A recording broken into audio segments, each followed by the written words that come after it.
Dans ce vidéo, on va apprendre l'oscilloscope. Vous voyez maintenant l'image d'un oscilloscope. L'oscilloscope, c'est un appareil qui permet de visualiser une tension. Donc, sur cet écran, on va observer la tension mesurée. On connaît deux autres appareils, le voltmètre qui mesure la tension et l'ampèremètre qui mesure l'intensité du courant électrique. Comme le voltmètre, l'oscilloscope se branche en dérivation. L'écran de l'oscilloscope comprend deux axes. L'axe horizontal correspond à l'axe du temps et l'axe vertical correspond à l'axe de la tension. Si on veut dessiner un graphe, il faut choisir une échelle. Cela veut dire qu'il faut indiquer chaque division verticale et horizontale combien elle vaut. C'est le même cas de l'oscilloscope. L'axe vertical, c'est l'axe de la tension. Pour choisir chaque division verticale combien elle vaut, on utilise ce bouton. Sur ce bouton, on voit l'inscription volt par division. Donc, à l'aide de ce bouton, on va indiquer la valeur de la tension par division. C'est la sensibilité verticale. Elle va indiquer combien vaut chaque division verticale. L'unité de cette sensibilité, c'est volt par division. Donc, en arabe, لحدد كل كارو كل division verticale لفوق قد ايه بتساوي بستعمل هيدا البوتون. اوكي، فاذا اخترت par exemple انا 2 فولت par division، هيدا يعني انه كل division verticale بتساوي 2 فولت. On continue. Et pour choisir chaque division horizontale combien elle vaut, on utilise ce bouton. Pourquoi? Car l'axe horizontal correspond à l'axe du temps. Ici, l'inscription, c'est temps par division. C'est la sensibilité horizontale, encore appelée vitesse de balayage.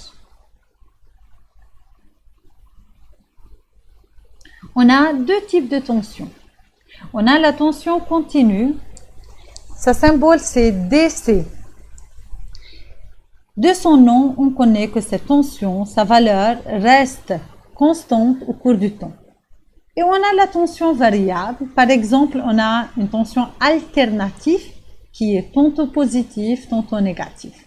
Le symbole de cette tension, c'est AC. La valeur de cette tension change avec le temps. Par exemple, une batterie, c'est une source de tension continue. Par contre, la tension aux bornes d'un secteur, c'est une tension variable.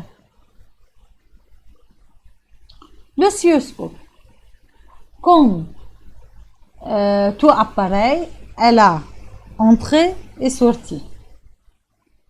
Le symbole de l'entrée, c'est flèche. Sortie, chauke. Ok? Si on veut utiliser l'oscilloscope pour mesurer une tension alternative, il faut pousser ce bouton vers AC. Ok?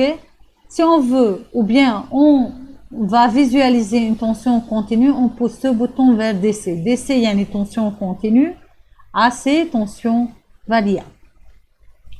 Cet oscilloscope a deux entrées. C'est la première entrée, c'est la deuxième entrée. Et il a une sortie. Sortie, cela veut dire masse.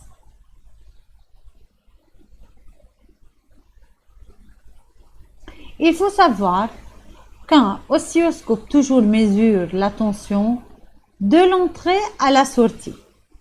Observez l'exemple suivant. On connecte A à l'entrée et B à la sortie. Dans ce cas, l'oscilloscope ici va visualiser la tension UAB, car on reprend l'oscilloscope, il mesure de l'entrée à la sortie. Si on connecte l'entrée AC. Dans ce cas, l'oscilloscope mesure quelle tension? Il mesure la tension UCB.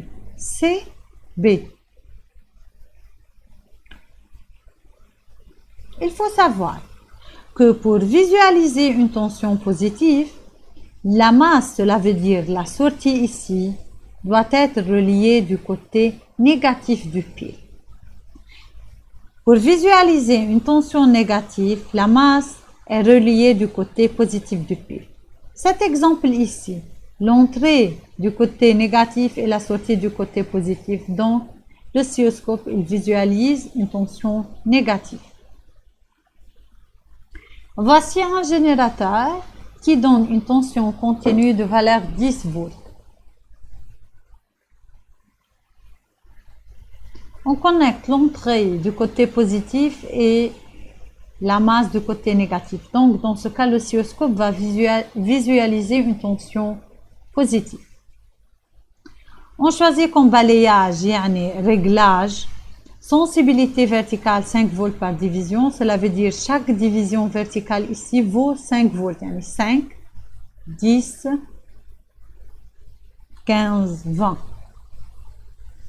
Et la vitesse de balayage, 2 millisecondes par division. Donc, chaque division horizontale, 2 millisecondes. 2, 4 millisecondes, 6 millisecondes. Et... ok. Qu'est-ce qu'on observe sur l'écran? On observe une ligne lumineuse. Pourquoi une ligne lumineuse? Car la tension est continue. Donc, sa valeur reste constante. Toujours, elle maintient la même valeur, la même tension au cours du temps. Pourquoi la ligne lumineuse se forme de divisions au-dessus de l'axe du temps? Car la sensibilité verticale, c'est 5 volts. Et la tension mesurée, c'est 10 volts. 5 plus 5, c'est 10. Pour mesurer la tension à l'aide d'un oscilloscope, il faut appliquer cette formule. Tension égale la sensibilité verticale fois Y, le nombre de divisions. Sensibilité verticale, c'est 5 et le nombre de divisions ici, c'est 1, 2. 2 fois 5, c'est 10 volts. Donc, si la tension mesurée est positive, on observe une ligne lumineuse au-dessus de l'axe.